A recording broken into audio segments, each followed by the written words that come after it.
Vindo de Campo Grande, no Mato Grosso do Sul, eu encontrei aqui a essência que eu procurava para compor as minhas músicas.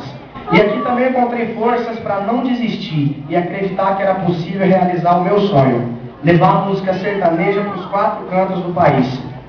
Hoje, eu recebendo o título de cidadão londrinense, eu sinto que a cidade que eu escolhi para viver com a minha família se torna ainda mais minha. Agradeço de coração o vereador Jairo Tamura, que foi autor da matéria, e todos os vereadores, o Gerson Araújo, presidente dessa casa, que aprovaram com unanimidade, e o prefeito Barbosa Neto, que sancionou o projeto de lei, que me dá essa honraria tão importante. E para todos os presentes, quero deixar o meu obrigado por acreditarem no meu sonho, que começou há 6 anos atrás, e que Deus possa continuar me dando saúde para retribuir sempre da melhor forma o carinho que eu recebo de vocês.